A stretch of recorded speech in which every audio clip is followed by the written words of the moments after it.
Good morning students. ನಾವು magnetism and matter chapter ನ complete ಆಗಿ ಮುಗಿಸಿದ್ವಿ. So moving charges and magnetism ಮತ್ತೆ ಮ್ಯಾಗ್ನೆಟಿಸಮ್ ಅಂಡ್ ಮ್ಯಾಟರ್ ಎರಡೂ ಕೂಡ ನಮಗೆ ಇಂಪಾರ್ಟೆಂಟ್ ಚಾಪ್ಟರ್ ಕಂಪ್ಲೀಟ್ ಆಗಿ ಮುಗಿಸಿದ್ವಿ.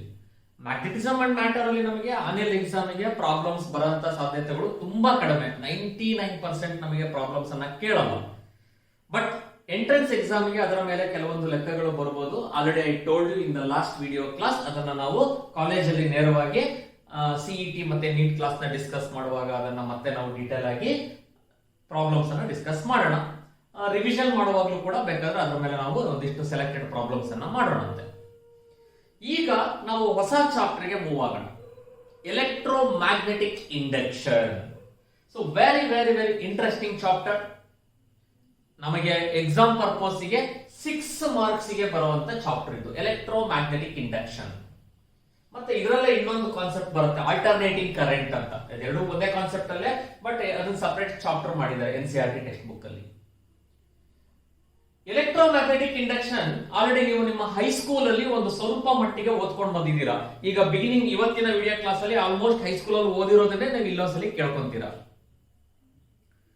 ಏನಾಗುತ್ತೆ ಇಲ್ಲಿ ನಿಮಗೆ ಅಂದ್ರೆ, last moving charges and magnetism ಅಲ್ಲಿ ನಾವು ಏನ್ ಹೇಳಿದ್ವಿ, when a current carrying conductor placed, ಒಂದು ಕಂಡಕ್ಟರ್ ಅಲ್ಲಿ ಕರೆಂಟ್ ಪಾಸ್ ಆಗ್ತಾ ಇದೆ ಅಂತ ಅಂದ್ರೆ it produces magnetic field around it. If it is a conductor, if it carries a current, then magnetic field is created around it. Is it possible to reverse the phenomena? ಅಂದ್ರೆ ಕರೆಂಟೇ ಇಲ್ಲ, ಈಗ ಇದು ಒಂದು magnetic field ಇದೆ. ಈ magnetic field ಅನ್ನ ಇಟ್ಕೊಂಡು current produce ಮಾಡಬಹುದಾ? Got it? ಅದನ್ನ ನಾವು ಈ ಚಾಪ್ಟರ್ ಅಲ್ಲಿ ಓದ್ತಾ ಹೋಗ್ತೀವಿ. ಅಂದ್ರೆ ಹಿಂದಿನ ಚಾಪ್ಟರ್ ಓದಿದ್ದು ನಾವೇನು, ಒಂದು ಕಂಡಕ್ಟರ್ ಅಲ್ಲಿ ಕರೆಂಟ್ ಪಾಸ್ ಆದ್ರೆ ಮ್ಯಾಗ್ನೆಟಿಕ್ ಫೀಲ್ಡ್ ಪ್ರೊಡ್ಯೂಸ್ ಆಗತ್ತೆ. ಅದ್ರ ಫೆನಾಮಿನಾಗಳು ಏನೇನೇನೇನೋ ಇದ್ವು ಅದನ್ನೆಲ್ಲ ಓದ್ಕೊಂಡು ಬಂದ್ವಿ ನಾವು ಮುಂದೆ. ಈಗ ಉಲ್ಟಾ, ಮ್ಯಾಗ್ನೆಟಿಕ್ ಫೀಲ್ಡ್ ಕರೆಂಟ್ ಅನ್ನ ಪ್ರೊಡ್ಯೂಸ್ ಮಾಡುತ್ತಾ, ಮಾಡಿದ್ರೆ ಅದರ ಕಂಡೀಷನ್ಸ್ ಏನು, ಎಕ್ಸ್ಪೆರಿಮೆಂಟ್ ಏನು, ಅದಕ್ಕೆ ಲಾಸ್ ಗಳೇನು, ಡಿರೈವೇಶನ್ ಏನಿದೆ, ಅದನ್ನೆಲ್ಲ ನಾವು ಈ ಚಾಪ್ಟರ್ ಅಲ್ಲಿ ನೋಡ್ತೀವಿ. That is electromagnetic induction, EMI ಅಂತ ಹೇಳ್ತೀವಿ ಶಾರ್ಟ್ ಆಗಿ. ಆಕ್ಚುಲಿ ಏನು ಎಲೆಕ್ಟ್ರೋಮ್ಯಾಗ್ನೆಟಿಕ್ ಇಂಡಕ್ಷನ್ ಅಂತಂದ್ರೆ, whenever a magnetic flux linking with the coil changes. Magnetic field ಅಂತ ಬೇಕಾದ್ರೆ ಅನ್ಕೊಳ್ಳಿ ಸಿಂಪ್ಲಿ. ಮ್ಯಾಗ್ನೆಟಿಕ್ ಫ್ಲಕ್ಸ್ ಅಂದ್ರೆ number of field lines passing normally through the given surface area. Whenever a magnetic flux linking with the coil changes, constant ಇಲ್ದಲೆ change ಆದರೆ magnetic flux, and EMF is induced in it. ಅಲ್ಲಿ ಒಂದು electromotive force induce ಆಗುತ್ತೆ. And this phenomenon is called electromagnetic induction. ಆ phenomenon ನಾವು electromagnetic induction ಅಂತ ಹೇಳ್ತೀವಿ. So what is electromagnetic induction? When A changing magnetic flux linked with the coil and EMF is induced in it, or when a magnetic flux linking with the coil changes.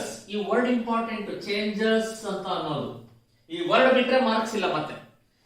whenever magnetic flux linking with the coil changes, ಆಗ an EMF is induced. ಅದನ್ನ ಮುಂದೆ experiment ಅಲ್ಲಿ prove ಮಾಡೋಣ ಏನಂತ.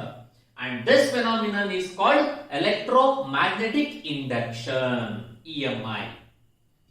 Actually ಇದನ್ನ Michael Faraday first time ಒಂದು experiment ಅನ್ನ conduct ಮಾಡಿ, ಅದಕ್ಕೆ ಯಾಕೆ ನಾವು ಎಲೆಕ್ಟ್ರೋಮ್ಯಾಗ್ನೆಟಿಕ್ ಇಂಡಕ್ಷನ್ ಓದೋದು ಇಂಪಾರ್ಟೆಂಟ್ ಅಂತ ಡೀಟೇಲ್ ಆಗಿ ನಮಗೆ ಹೇಳ್ಕೊಟ್ಟು ಹೋಗಿದ್ವಿ. ಮುಂದೆ ಓದೋಣ ಫ್ಯಾರಡೆಸ್ ಎಕ್ಸ್ಪೆರಿಮೆಂಟ್ ಏನು ಅಂತ. ಇನ್ನೊಂದ್ಸಲಿ ನಾವು ರಿವಿಷನ್ ಮಾಡ್ಕೊಂಡ್ಬಿಡೋಣ, ಮ್ಯಾಗ್ನೆಟಿಕ್ ಫ್ಲಕ್ಸ್ ಅಂದ್ರೆ ಏನು ಅಂತ ರಿಮೈಂಡ್ ಮಾಡ್ಕೊಳ್ಳೋಣ, ನೆನಪು ಮಾಡ್ಕೊಳ್ಳೋಣ. Already I told you definition ಏನು, number of magnetic field lines passing normally through a surface area. ಒಂದು ಪರ್ಟಿಕ್ಯುಲರ್ ಯಾವುದೋ ಸರ್ಫೇಸ್ ಏರಿಯಾದಲ್ಲಿ ನಿಮಗೆ ಇದೆ ಅಂತ ಅಂದ್ರೆ, ಸೊ ಇಲ್ಲಿ ಇದೊಂದು ಸರ್ಫೇಸ್ ಏರಿಯಾ ತಗೊಂಡಿದ್ದೀನಿ ಲೈಕ್ ದಿಸ್.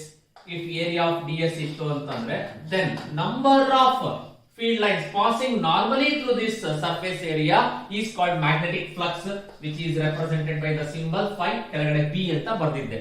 E ಬರೆದ್ರೆ electric flux, B ಬರೆದ್ರೆ magnetic flux. ಇಲ್ಲಿ ನಾನು ಮ್ಯಾಥಮೆಟಿಕಲಿ ಹೇಳ್ತಾ ಇದ್ದೀನಿ ನಿಮಗೆ, ಲೆಕ್ಕ ಮಾಡುವಾಗ ಡಿರೈವೇಶನ್ ಮಾಡುವಾಗ ಇದನ್ನ ಯೂಸ್ ಮಾಡೋದ್ರಿಂದ. It is nothing but scalar product of magnetic field and area. ನೀವು ಟೈಮ್ಸ್ ಎಕ್ಸಾಮ್ ಅಲ್ಲಿ ಎ ಅಂತ ಕೂಡ ಕೊಟ್ಟಿರ್ತಾನೆ, ds ಬದಲಿ, ಕನ್ಫ್ಯೂಸ್ ಮಾಡ್ಕೋಬೇಡಿ. ನಾನು ds ಅನ್ನ ಏರಿಯಾ ಅಂತ ತಗೊಂಡಿದ್ದೀನಿ ಇಲ್ಲಿ. Magnetic flux is the scalar product of magnetic field and area, that is phi b is equal to scalar product of b ds or b ds cos theta. By making an angle theta ಇತ್ತು ಅಂದ್ರೆ it is b ds cos theta. ಈ expression ನೆನಪಿಟ್ಕೊಳ್ಳಿ. ನೋಡಿ ಆ chapter ಏನ್ ಬರ್ತಿದ್ವಿ ನೆನಪಿದೆನಾ? e ds cos theta. Electric flux ಅಂದ್ರೆ e ds cos theta. ಇದು magnetic flux b ds cos theta. It is a scalar quantity where magnetic flux is a scalar quantity. The SI unit of this magnetic flux is Weber. Okay, ಇದರ SI unit Weber or Tesla meter square. ನೋಡಿ magnetic field ಗೆ ಏನು Tesla, area ಗೆ ಏನು meter square. It is a Tesla meter square. So what is the SI unit for magnetic flux? Either Tesla meter square ಆದ್ರೂ ಬರೀರಿ or simply Weber ಅಂತ ಕೂಡ ಬರೀಬಹುದು ನೀವು. ನೋಡಿ ಈ ಮ್ಯಾಗ್ನೆಟಿಕ್ ಫೀಲ್ಡ್ ಅನ್ನ ನೀವು ಈ ರೀತಿ ಕೂಡ ಬೇಕಂದ್ರೆ ಬರೀಬಹುದಲ್ಲ. This magnetic field B can be written as phi divided by ds. ಅಂದ್ರೆ what is the phi? Weber per meter square. Magnetic field ಅನ್ನ ನಾವು ಯಾಕೆ ವೆಬರ್ ಪರ್ ಮೀಟರ್ ಸ್ಕ್ವೇರ್ ಅಲ್ಲಿ ಬರೀತಾ ಇದ್ವಿ? ಟೆಸ್ಲಾ ಅಥವಾ ಸಮ್ ಟೈಮ್ಸ್ ಮ್ಯಾಗ್ನೆಟಿಕ್ ಫೀಲ್ಡ್ ಗೆ ನಾವು ಏನಂತ ಬರೀಬಹುದು? ವೆಬರ್ ಪರ್ ಮೀಟರ್ ಸ್ಕ್ವೇರ್ ಅಂತ ಕೂಡ ಬರೀಬಹುದು. The dimensional formula for this magnetic flux is ml square t minus 2 a minus 1. Direct ಆಗಿ ಬರ್ದಿದ್ದೀನಿ ನಾನು. ಕ್ಲಾಸ್ ಅಲ್ಲಿ ಸುಮಾರು ಸಲ ಹೇಳ್ಕೊಟ್ಟಿದ್ದೀನಿ ಹೇಗೆ ಬರಿಬೇಕು ಅಂತ. ನಿಮಗೆ ಇಲ್ಲಿ phi ಗೆ ಬರಿಬೇಕು ಅಂದ್ರೆ b into ds, b ಗೊತ್ತಿರಬೇಕು. ನನಗೆ ಸಪೋಸ್ b ಗೊತ್ತಿಲ್ವಾ, b ನ ಏನಂತ ಬರಿಬಹುದು ನೀನು? Force divided by qv ಬರಿಬಹುದಾ? qvb sin theta ಅಂತ ಬರ್ಕೊಂತಿದ್ರಲ್ಲ, ಅದ್ರ ಪ್ರಕಾರ b ಜಾಗದಲ್ಲಿ f divided by q into v ಅಂತ ಬರ್ಕೊಳ್ಳಿ.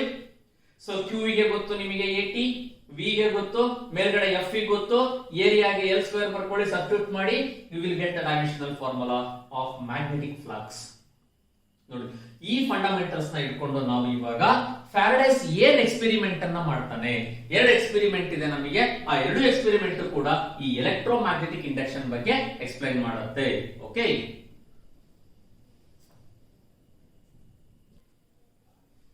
ಈಗ ನಾವು experiment to demonstrate electromagnetic induction. We have two experiments. ಎರಡು ಎಕ್ಸಾಮಿಗೆ ಇಂಪಾರ್ಟೆಂಟ್, 3 ಮಾರ್ಕ್ಸ್ ಗೆ ಬಹಳ ಈಸಿ. ನೀವು 10th ಸ್ಟ್ಯಾಂಡರ್ಡ್ ಅಲ್ಲಿ ಏನು ಓದಿದಿರೋ ಅದಕ್ಕಿಂತ ಕಡಿಮೆ ಎಕ್ಸ್ಪ್ಲನೇಷನ್ ಅವೇ ಎಕ್ಸ್ಪೆರಿಮೆಂಟ್. ಒಂದು ಕಾಯಿಲ್ ಮ್ಯಾಗ್ನೆಟ್ ಎಕ್ಸ್ಪೆರಿಮೆಂಟ್, ಮತ್ತೊಂದು ಕಾಯಿಲ್ ಎಕ್ಸ್ಪೆರಿಮೆಂಟ್. ಬಹಳ ಸಿಂಪಲ್ ಆಗಿರ್ತಕ್ಕಂಥ ಎಕ್ಸ್ಪೆರಿಮೆಂಟ್, ನೀವು ಆರಾಮಾಗಿ ಎಕ್ಸ್ಪ್ಲೈನ್ ಮಾಡಬಹುದು. ಏನು ನೋಡಿ, ಕಾಯಿಲ್ ಮತ್ತೆ ಮ್ಯಾಗ್ನೆಟ್ ಎಕ್ಸ್ಪೆರಿಮೆಂಟ್ ಅಲ್ಲಿ ಕನ್ಸಿಡರ್ ಒನ್ ಕಾಯಿಲ್. ಜನರಲಿ ಅದನ್ನ ನಾವು ಸಾಫ್ಟ್ ಐರನ್ ಕೋರ್ ಗೆ ಓಡ್ ಮಾಡಿರ್ತೀವಿ. ಈ coil is connected to one galvanometer. Just current ಬರ್ತಾ ಇದೆನೋ ಇಲ್ಲೋ ಅಂತ ಚೆಕ್ ಮಾಡ್ಬೇಕು. ನಾನು ಆಲ್ರೆಡಿ ಚಾಪ್ಟರ್ ಬಿಗಿನಿಂಗ್ ಅಲ್ಲೇ ಹೇಳಿದೆ, ಈ ಚಾಪ್ಟರ್ ಅಲ್ಲಿ ನಾವು ಏನ್ ಓದ್ತಾ ಇದೀವಿ? Reverse phenomenon of magnetic effect of electric current. ಅಂದ್ರೆ ಮ್ಯಾಗ್ನೆಟಿಕ್ ಫೀಲ್ಡ್ ಇಂದ ಎಲೆಕ್ಟ್ರಿಕ್ ಕರೆಂಟ್ ಬರುತ್ತಾ ಅಂತ ಚೆಕ್ ಮಾಡ್ಬೇಕು ನಾವು ಈ ಚಾಪ್ಟರ್ ಅಲ್ಲಿ. ಹೌದಾ? ಅದಕ್ಕೆ ಎಕ್ಸ್ಪೆರಿಮೆಂಟ್ ಇದು, ಕಾಯಿಲ್ ಅಂಡ್ ಮ್ಯಾಗ್ನೆಟ್ ಎಕ್ಸ್ಪೆರಿಮೆಂಟ್. ಒಂದು ಸ್ಟ್ರಾಂಗ್ ಪವರ್ಫುಲ್ ಬಾರ್ ಮ್ಯಾಗ್ನೆಟ್ ಅನ್ನ ಇದರ ಹತ್ರ, ಕಾಯಿಲ್ ನ ಹತ್ರ ಸ್ವಲ್ಪ ಪ್ಲೇಸ್ ಮಾಡಿರೋಣ. ಒಂದು ಫಿಕ್ಸ್ಡ್ ನಾರ್ತ್ ಪೋಲ್ ಅನ್ನ ಫಿಕ್ಸ್ ಮಾಡಿ ಇಲ್ಲಿ ಇಟ್ಟಿರ್ತೀನಿ. Because field lines always start from north pole ಅಲ್ವಾ, ನಾರ್ತ್ ಪೋಲ್ ಇಂದ ಸೌತ್ ಪೋಲ್ ಹೋಗುತ್ತೆ, ಹಾಗಾಗಿ ನಾರ್ತ್ ಪೋಲ್ ಇಟ್ಟಿದ್ದೀನಿ.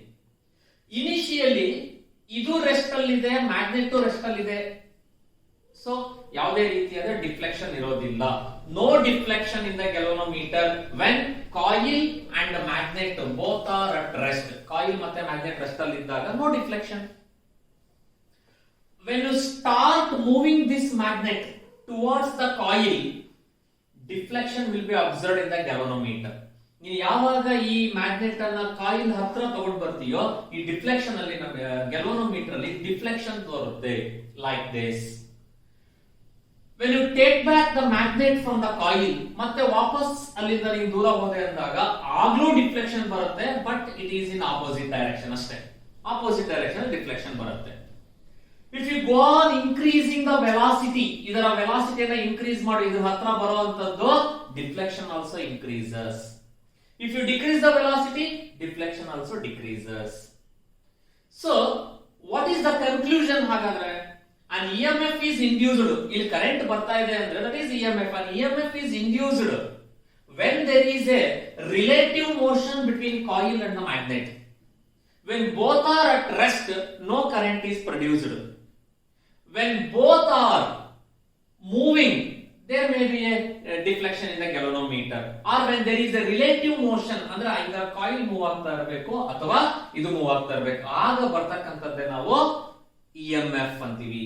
ಇಟ್ ಈಸ್ ಎ ಕರೆಂಟ್ 100%, ಆದ್ರೆ ನೆನಪಿಟ್ಕೊಳ್ಳಿ ಇದು ನಾರ್ಮಲ್ ಕರೆಂಟ್ ಅಲ್ಲ, it is not A current actually, exactly it is induced current. ಏನಂತ ಕರಿತೀವಿ ಇದನ್ನ? Induced current. That's why the name it self is induction.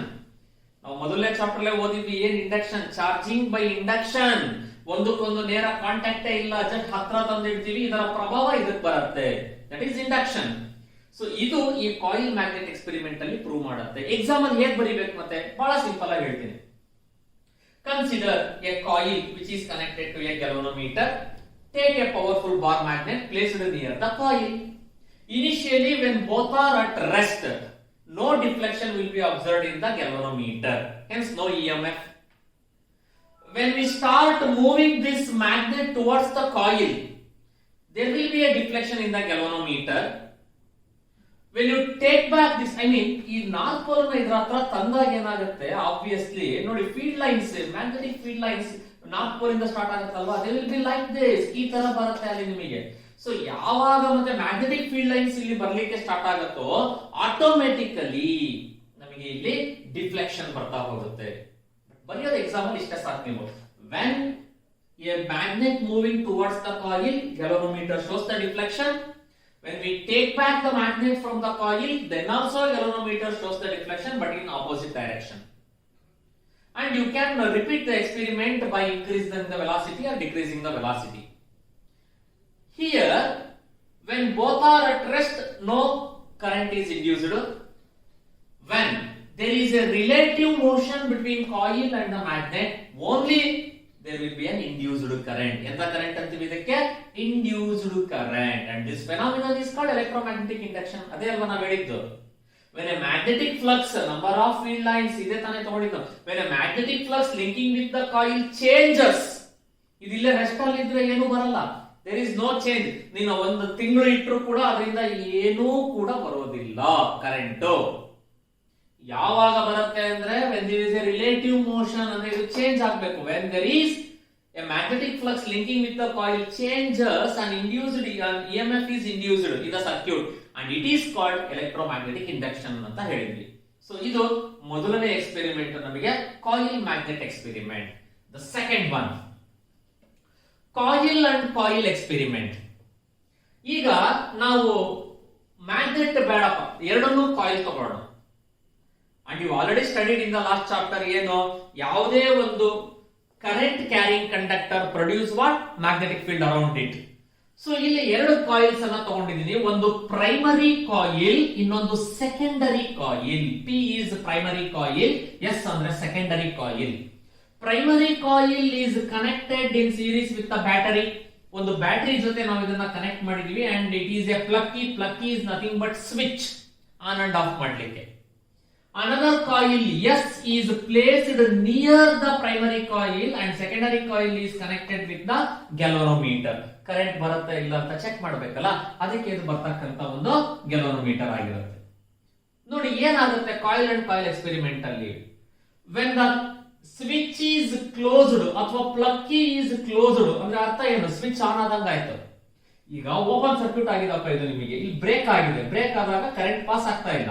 ಇದನ್ನ ನೀನು ಕ್ಲೋಸ್ ಮಾಡ್ತಾರೆ, okay, when you close this key, ಇದು ಸ್ವಿಚ್ ಆನ್ ಆದಾಗೆ. Switch on ಆದಾಗ ಏನಾಗುತ್ತೆ, ಸರ್ಟೈನ್ ಕರೆಂಟ್ ಪಾಸ್ ಆಗುತ್ತೆ ಇದಕ್ಕೆ. ಯಾವಾಗ ಸರ್ಟೈನ್ ಕರೆಂಟ್ ಈ ಕಾಯಿಲ್ ಮೂಲಕ ಪಾಸ್ ಆಗುತ್ತೋ, you all know that magnetic field produce ಆಗ್ಬೇಕು ಇದ್ರ ಸುತ್ತ. ಸೊ ಇದ್ರ ಸುತ್ತ ಮ್ಯಾಗ್ನೆಟಿಕ್ ಫೀಲ್ಡ್ ಪ್ರೊಡ್ಯೂಸ್ ಆಗ್ತಾ ಇದೆ ಅಂದ್ರೆ ಆ ಮ್ಯಾಗ್ನೆಟಿಕ್ ಫೀಲ್ಡ್ ಲೈನ್ಸ್ ಇದಕ್ಕೂ ಕೂಡ ಎಫೆಕ್ಟ್ ಆಗ್ಲೇಬೇಕಲ್ಲ, ಒಂದಕ್ಕೊಂದು ಇಂಟರ್ಸೆಕ್ಟ್ ಆಗಲ್ಲ magnetic field lines, okay, and ಇದಕ್ಕೂ ಕೂಡ ಎಫೆಕ್ಟ್ ಆಗ್ಲೇಬೇಕಲ್ಲ ಅದು. So there will be a deflection in the galvanometer. Galvanometer deflection ತೋರಿಸುತ್ತೆ. Consider two coils, primary and secondary. Primary coil is connected to a battery and a switch. Secondary coil is connected to the galvanometer and secondary coil is placed near the primary coil. When the switch is closed, there will be a current flowing in the primary coil and it produces a magnetic field around it.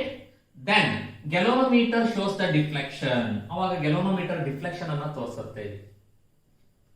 Even when you stop the current immediately, current ಅನ್ನು immediate stop ಮಾಡಿದೆ ಅಂತಂದ್ರೆ ಆಗ್ಲೂ ಕೂಡ ನಿಮಗೆ galvanometer shows the deflection. But ಈ ಒಂದು important thing ಏನ್ ಗೊತ್ತಾ, ನೀವು ಸುಮ್ಮನೆ ಸ್ವಿಚ್ ಆನ್ ಕರೆಂಟ್ ಅನ್ನ ಆನ್ ಮಾಡಿ ಇಟ್ರೆ ಬರಲ್ಲ ಮ್ಯಾಗ್ನೆಟಿಕ್ ಫೀಲ್ಡ್. ಓಕೆನಾ, ಇಲ್ಲೊಂದು ಕಾಯಿಲ್ ತಂದೆ, ಇಲ್ಲೊಂದು ಸ್ವಿಚ್ ಆನ್ ಮಾಡಿ ಸುಮ್ಮನೆ ಆರಾಮಾಗಿ ಬಿಟ್ಟೆ, ನಿಮ್ಗೆ ಇಲ್ಲೂ ಅಷ್ಟೇ ಒಂದ್ ತಿಂಗಳು ಆನ್ ಮಾಡಿ ಇಟ್ರು ಬರಲ್ಲ. when there is a steady current in the primary coil, no deflection in the galvanometer. It is very important, note it. steady current ಇದ್ದರೆ ಪ್ರೈಮರಿ ಕಾಯಿಲ್ ಅಲ್ಲಿ, ಸೆಕೆಂಡರಿ ಕಾಯಿಲ್ ಅಲ್ಲಿ galvanometer deflection ತೋರಿಸಲ್ಲ.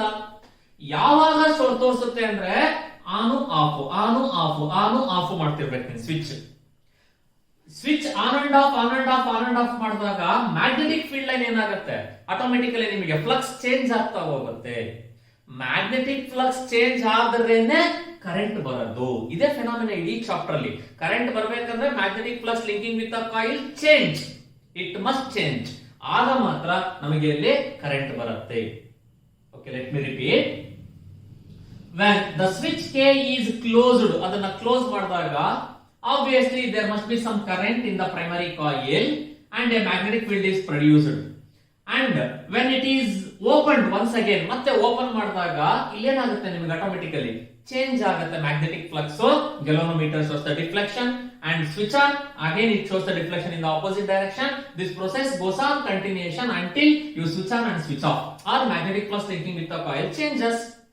However, you must remember there is no induced EMF in this experiment when there is a steady current in the primary coil. Steady current ಇದ್ರೆ ಅಲ್ಲಿ ಬರಲ್ಲ. ಇದೆರಡು experiment ಅರ್ಥ ಆಯ್ತಲ್ವಾ? ನೋಡಿ, ಇಲ್ಲೂ ಕೂಡ ಅಷ್ಟೇನೆ ಬರ್ತಕ್ಕಂಥದ್ದು ಆಫ್ ಕೋರ್ಸ್ ಕರೆಂಟ್ ಆದ್ರೂ ಕೂಡ ಅದನ್ನ it is not A current, it is what, induced current. ಇದನ್ನ ನಾವೇನಂತೀವಿ, ಇಂಡ್ಯೂಸ್ಡ್ ಕರೆಂಟ್ ಅಂತೀವಿ. ಈಗ ಆನ್ ವಾಟ್ ಫ್ಯಾಕ್ಟರ್ಸ್ ಹಾಗಾದ್ರೆ ಇಲ್ಲಿ ಇಂಡ್ಯೂಸ್ಡ್ ಇಎಂಎಫ್ ಡಿಪೆಂಡ್ಸ್? ಇದರಲ್ಲಿ ಬಂದ್ರೆ number of turns in the coil ಮೇಲೆ ಡಿಪೆಂಡ್ ಆಗಿದೆ, ಏರಿಯಾದ ಮೇಲೆ ಡಿಪೆಂಡ್ ಆಗಿದೆ. ಏರಿಯಾ ನೀವು ಇದನ್ನ ಜಾಸ್ತಿ ಮಾಡಿದ್ರೆ ಆಟೋಮೆಟಿಕಲಿ ಜಾಸ್ತಿ ಆಗುತ್ತೆ.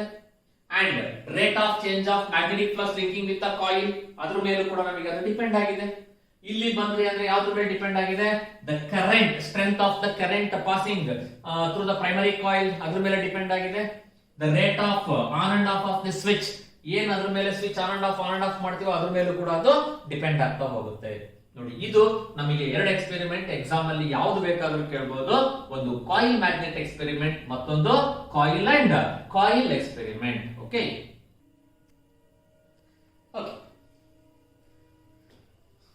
Faraday's loss of electromagnetic induction. ಇದು ನೀವು 10th ಅಲ್ಲಿ ಓದ್ಕೊಂಡ್ ಬಂದಿದ್ರೆ ಆಲ್ರೆಡಿ. ಎರಡು ಲಾಸ್ ಗಳಿದಾವೆ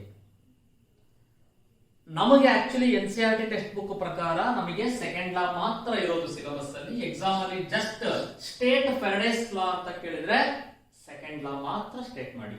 ಅವನೇನಾದ್ರೂ 2 ಮಾರ್ಕ್ಸ್ ಗೆ ಸ್ಟೇಟ್ ಫ್ಯಾರಡೇಸ್ ಲಾಸ್, ಆಗ ಫಸ್ಟ್ ಲಾ ಮತ್ತೆ ಸೆಕೆಂಡ್ ಲಾನ ಸ್ಟೇಟ್ಮೆಂಟ್ ಹೇಳಿ. ಬಟ್ ಎನಿಯೋ ಇನ್ನೊಂದ್ಸಲಿ ನಾವು ಫಸ್ಟ್ ಲಾನ ನೋಡ್ಕೊಂಡೆ ಮುಂದೆ ಹೋಗೋಣ, ಬೇಕಾಗುತ್ತೆ. First law is nothing but definition of electromagnetic induction ಇದ್ದಾಗ ಏನ್ ಹೇಳುತ್ತೆ, first law States that an EMF is induced in a coil. ಯಾವಾಗ? when there is a change of magnetic flux linked with the circuit. when there is a change in magnetic flux linked with the coil, an EMF is induced. This is nothing but definition of electromagnetic induction, and ide namige first law of electromagnetic induction. That is, an EMF is induced in a coil. ಯಾವಾಗ? when there is a change of magnetic flux linked with the circuit. Second law ಬರೋಣ. This is very important. ಇಲ್ಲಿ already EMF ಏನ್ produce ಆಗಿದಲ್ಲ, ಇದರ magnitude, the magnitude of this induced EMF ಯಾವ್ದ್ರ ಮೇಲೆ depend ಆಗಿದೆ ಅನ್ನೋದನ್ನ ಈ ಸೆಕೆಂಡ್ ಲಾ ಹೇಳುತ್ತೆ. That is very very important. Faraday's second law States that the magnitude of induced EMF is directly proportional to the rate of change of magnetic flux. That is, E is proportional to d phi by dt, where E is the induced EMF and d phi by dt andre rate of change of magnetic flux. So So let me repeat. Second law states that the magnitude of induced EMF is directly proportional to the rate of change of magnetic flux, or sometimes flux linkage ಅಂತ ಕೂಡ ನಾವು ಹೇಳ್ತೀವಿ. That is E is proportional to d phi by dt. ಓಕೆನಾ? ಈ second ಲಾ mathematical form ನೆನಪಿಟ್ಕೊಳ್ಳಿ. ಒಂದೆರಡು note ಅಂತ ಇಲ್ಲಿ ನೋಡೋಣ. ಫಸ್ಟ್ ಫ್ಲಕ್ಸ್ ಲಿಂಕೇಜಸ್ ಅಂತ ನಾವು ಯೂಸ್ ಮಾಡ್ತೀವಿ, ಎಂಟ್ರೆನ್ಸ್ ಎಕ್ಸಾಮ್ ಅಲ್ಲಿ ಬೇಕಾಗುತ್ತೆ. ಏನ್ ಫ್ಲಕ್ಸ್ ಲಿಂಕೇಜಸ್ ಅಂತಂದ್ರೆ it is nothing but product of number of turns in the coil and magnetic flux linking with the coil. n into 5.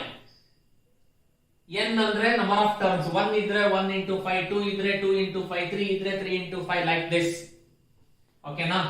ಈ ಫ್ಲಕ್ಸ್ ಲಿಂಕೇಜ್ ಅಂದ್ರೆ ನೋಡಿ, by using that flux linkage E is proportional to d phi 2 minus d phi 1 divided by dt. ಬರಿಬೋದಾ? ನೀವು ಇದೇ second law ನ in terms of flux linkage ಅಲ್ಲಿ ಬರೆಯೋದಾದ್ರೆ like this, d phi 2 minus d phi 1 ಅಂದ್ರೆ net ಉಳ್ಕೊಂಡಿದ್ದ magnetic flux linkage ಸಿಗ್ತಾ ನಮಗೆ ವಿತ್ ರೆಸ್ಪೆಕ್ಟ್ ಟು ಟೈಮ್. ಇದು ಕೂಡ ನಾವು ಯೂಸ್ ಮಾಡ್ತೀವಿ ಎಂಟ್ರೆನ್ಸ್ ಎಕ್ಸಾಮ್ ಅಲ್ಲಿ, ಗೊತ್ತಿರಲಿ ಅದಕ್ಕೋಸ್ಕರ ಹೇಳ್ತಾ ಇದ್ದೀನಿ. ಓಕೆನಾ? ನೌ ಐ ಆಮ್ ಸಾರಿ, ಇದು ಡಿ ಅಲ್ಲ, ಎನ್ ನಂಬರ್ ಆಫ್ ಟರ್ನ್ಸ್ ನಾನು ಎನ್ ಇಂದ ರೆಪ್ರೆಸೆಂಟ್ ಮಾಡಿದ್ದೀನಿ ಅಲ್ವಾ ಇಲ್ಲಿ. Okay sir, it is n phi 2 minus n phi 1. n into phi 2 minus n into phi 1 will gives the net magnetic flux with respect to time. It will gives you the induced EMF. So what are flux linkages hagadre? Product of number of turns in the coil and magnetic flux linking the coil is flux linkage, that is n into phi. ಇದನ್ನೇ ಒಂದು relation ಅನ್ನ Neumann ಅಂತ ಅನ್ನೋನು ಕೊಡ್ತಾರೆ ನಮಗೆ, that is Neumann relation ಅಂತ ಹೇಳ್ತೀವಿ. E is equal to minus, ಇದು important, minus n into d phi by dt. Okay, where n is equal to 1 ಇದ್ರೆ E is equal to minus d phi by dt. ಓಕೆನಾ? ಈ minus ಇಲ್ಲಿ direction ಹಿಡ್ಕೊಂಡು ಹೇಳ್ತೀವಿ. ಮತ್ತೆ ಡೈರೆಕ್ಷನ್ ಹೆಂಗ್ ಕಂಡುಹಿಡಿದ್ರಿ? ಇದು ಯಾವ ಲಾ ಕೂಡ ನಮಗೆ ಡೈರೆಕ್ಷನ್ ಹೇಳಲಿಕ್ಕೆ ಬರಲ್ಲ. ಆ ಡೈರೆಕ್ಷನ್ ಗೋಸ್ಕರ ನೆಕ್ಸ್ಟ್ ಇನ್ನೊಂದು ಲಾ ಬರುತ್ತೆ, ಲೆನ್ಸ್ ಲಾ ಅಂತ. To find the direction of current ಆ ಲೆನ್ಸ್ ಲಾ ನಾವು ಯೂಸ್ ಮಾಡ್ತೀವಿ. ಓಕೆನಾ? ಸೊ ನ್ಯೂಮನ್ ರಿಲೇಷನ್ ಅಂದ್ರೆ E is equal to minus d phi by dt, number of turns 1 ಇದ್ದಾಗ, ಇಲ್ಲ ಅಂದ್ರೆ E is equal to minus n into d phi by dt, more than 1 turn ಇತ್ತು ಅಂದ್ರೆ. ಓಕೆನಾ? ಆ ಲೆನ್ಸ್ ಲಾ ಮತ್ತೆ ಅದರ ಎಕ್ಸ್ಪ್ಲನೇಷನ್ ನಾವು ನೆಕ್ಸ್ಟ್ ಕ್ಲಾಸ್ ಅಲ್ಲಿ ಡೀಟೇಲ್ ಆಗಿ ಓದೋಣಂತೆ. ಸೊ ಇಷ್ಟನ್ನ ಮನೆಯಲ್ಲಿ ಇವತ್ತು ಕೂತ್ಕೊಂಡು ಚೆನ್ನಾಗಿ ವರ್ಕ್ ಮಾಡಿ, ನಾಳೆ ಕ್ಲಾಸ್ ಅಲ್ಲಿ ನಾವು ಇದನ್ನ ಕಂಟಿನ್ಯೂ ಮಾಡೋಣ. ಓಕೆನಾ? Thank you.